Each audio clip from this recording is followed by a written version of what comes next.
Thailand की वायुसेना ने भारत के ऑपरेशन सिंदूर को आधुनिक युद्ध का मास्टर क्लास बताया है। उन्होंने कहा कि जो भारतीय वायुसेना ने किया वो केवल युद्ध नहीं, एक रणनीतिक क्रांति थी। भारतीय सेना की ताकत और युद्ध लड़ने की क्षमता पर दो देशों की तरफ से बहुत बड़ा बयान आया है।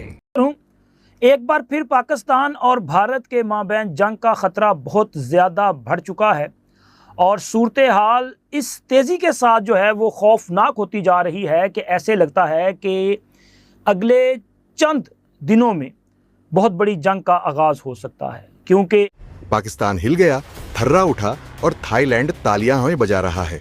आज हम आपको दिखाएंगे कैसे भारत की एयरफोर्स ने पाकिस्तान की वायुसेना को धूल चटा दी और कैसे दुनिया इस पर रिसर्च कर रही है। इस वक्त मुल्क को खतरात हैं, इसका मुकाबला किस तरह किया जा सकता है, कौम को यकजा किया जाए। दरअसल रॉयल थाई एयर फोर्स ने आधिकारिक तौर पर कहा है कि ऑपरेशन सिंदूर एक आधुनिक हवाई युद्ध का मास्टर क्लास है।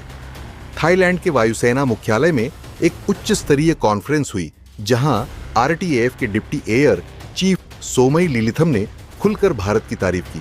तो ये ट्रंप से बालातर होकर करेगा। ट्रंप नहीं चाहता है कि जंग हो। पाकिस्तान के अगेंस्ट एक नई साजिश रची जा रही है और इसकी नहूसत का साया जब तक पाकिस्तान पर छाया रहेगा, मुल्क में तबाही और बदअमनी रहेगी। कासिम मुनीर ने इस्लामाबाद में ओवरसीज पाकिस्तानी के नाम के ऊपर कॉन्फ्रेंस की। उसने दोबारा से जो है वो एंटी हिंदू सेंटिमेंट को चलाया। आपने खुद ही तो ये दहशतगर्द बनाए हैं, आतंकवादी बनाए हैं, खुद ही तो क्रिएट किए हैं। जब आपने क्रिएट कर दिया और बदला लेने आ रहे हैं तो फिर आप उनको आतंकवादी। उन्होंने बताया कि भारतीय वायुसेना ने कैसे एक साथ 9 आतंकी ठिकानों और फिर पाकिस्तान के 11 एयरबेस को गहराई में जाकर तबाह किया, और वो भी बिना एक भी पायलट को खोए। इसलिए दोबारा से एक नए एडवेंचर करने की जो साजिश है वो रची जा रही है। और इस बार कौन कौन से ममालिक आ रहे हैं भारत के साथ, और ये कोई छुपी ढकी बात नहीं बल्कि एलानिया तौर के ऊपर आ रहे हैं, वो हमने बार ग्रीस सिटी टाइम्स ने लिखा है कि ग्रीस को भारत से आधुनिक युद्ध की कला सीखने की जरूरत है। थाईलैंड ने माना कि भारत ने multilayer air defence, cyber operations और डीप स्ट्राइक रणनीति का ऐसा संगम दिखाया है जो दुनिया में विरले ही देखने को मिलता है। चलिए। हाय फ्रेंड, स्वागत है आपका है आज की खबर में। दोस्तों, आज दो देशों ने ऑपरेशन सिंदूर की तारीफ की है और बताया है कि कैसे इंडिया ने पाकिस्तान को शिकस्त दी थी ऑपरेशन सिंदूर में। उसमें पहला देश है थाईलैंड और दूसरा देश है ग्रीस और थाईलैंड ने बताया अपनी सेनाओं को कि कैसे इंडिया ने पाकिस्तान को शिकस्त दी ऑपरेशन सिंदूर में और कैसे उनको हराया। तो दोस्तों, ऐसी वीडियो देखने के लिए हमारे चैनल को लाइक करो, शेयर करो, सब्सक्राइब करो। तो इन मुश्किलात का अजाला नहीं हो। इस वक्त पूरे सिस्टम की ओवरऑलिंग की जरूरत है, एक नया सिस्टम लाने की जरूरत है। आप मुझे पूछेंगे, मेरे जहन में खाके, मैं एक्सपर्ट नहीं हूं, मगर मेरे जहन में बतौर एक सियासतदान खाका है, कभी शायद उसका इजहार करूंगा। जब तक यकजा होकर आप इन हालात का मुकाबला नहीं करेंगे, पाकिस्तान और मुश्किलात में खुदा न खास्ता धंसता जाए। भारत के S-400 एयर डिफेंस सिस्टम ने दुनिया को चौंका दिया जब इसने 314 किलोमीटर दूर उड़ रहे पाकिस्तान के AEWNC साब 2000 एयरक्राफ्ट को मार गिराया। थाई विशेषज्ञों ने इसे विश्व इतिहास की सबसे लंबी रेंज की एयर किल कहा है। विंग ने मना किया जनरल कासिम मुनीर को कि आप ये ऑपरेशन जो फील्ड मार्शल बन के बैठ गए अभी, कि ये ऑपरेशन मत करें, इसके नताइज बहुत बुरे होंगे। लेकिन मैंने सबूत प्रेजेंट किए, उनके फ़ोन नंबर्स भी प्रेजेंट किए। उनके जिस तरह कारगिल हुआ तो जनरल मुशर्रफ को 10 साल हुकूमत मिल गई, मोसाद शामिल थी, CIA शामिल थी, ISI शामिल थी। वक्त इनको पैसा दिया गया इतना ज़्यादा कि एक मुल्ला जो साइकिल के ऊपर था वो लैंड क्रूजर के ऊपर आ गया। इतना ही नहीं, 10 मई को पाकिस्तान के हर हमले को S-400 ने असफल किया। वहीं पाकिस्तान के चीनी हथियार पूरी तरह फेल हो गए। उसका मदावा करने के लिए, उसका मुकाबला करने के लिए तरीकाकार तय किया जाए कि आपके सर पे तूफान आ जाए, फिर बहुत लेट हो जाता है, मगर सब बिजनेस एज यूजुअल है। PL-15 मिसाइलें भारतीय तेज रफ्तार ड्रोन को छू भी नहीं सकीं और लाहौर के पास रडार स्टेशन को भारत ने ड्रोन से उड़ा दिया। थाईलैंड की रिपोर्ट में कहा गया है कि पाकिस्तान की एयर डिफेंस रणनीति अभी भी पुराने जमाने की है, जबकि भारत ने दिखा दिया है कि वो 21वीं सदी के युद्ध के लिए तैयार है। पाकिस्तान के अंदर तो यही हालात है, गरीब के बच्चे हैं तो वो खाने के लिए रोटी नहीं है, मदरसे में मुफ्त रोटी मिल रही है। फौज ने मुल्ला के साथ मिलके, मुल्ला मिलिट्री अलायंस ने मिलके जनरेशन ब्रेन वॉश। भारत की IAC-SSC प्रणाली इस चारांश से जुड़कर एक डिजिटल डोमिनेशन जोन बना रही है, जहां दुश्मन की कोई मिसाइल घुस ही नहीं सकती। इलेक्ट्रॉनिक वॉरफेयर से पाकिस्तान के संचार ठप हो गए, उनके एयरबेस अंधे हो गए।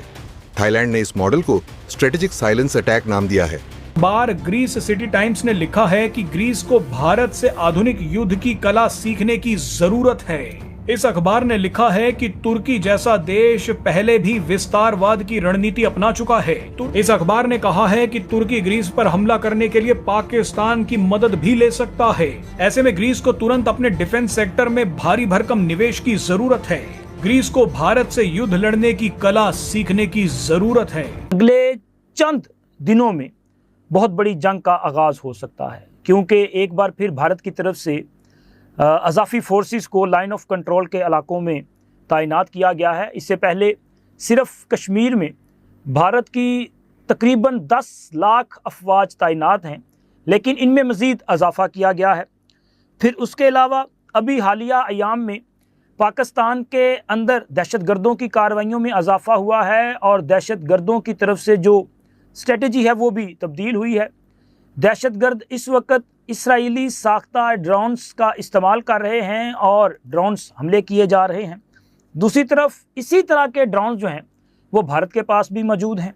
ग्रीस के अखबार ने लिखा है कि भारत ने पिछले कुछ वर्षों में अपने रक्षा क्षेत्र को जिस तरह से मजबूत किया है, वैसे ही अब ग्रीस को भी करना होगा। भारत दुनिया के उन 5 देशों में शामिल है जो अपनी सेना पर सबसे ज्यादा पैसा खर्च करते हैं, और अब तो भारत ने मेक इन इंडिया के तहत आत्मनिर्भरता की दिशा में भी महत्वपूर्ण प्रगति कर ली है।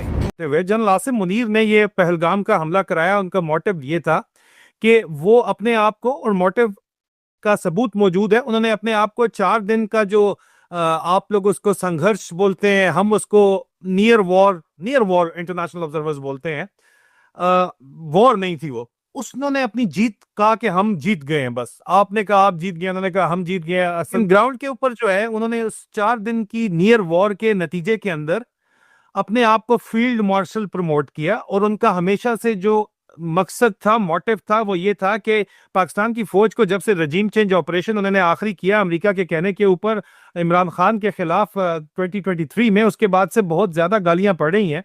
उनकी रेपुटेशन जो है वो 75 साल में कभी इतनी बुरी नहीं थी जितनी अभी थी।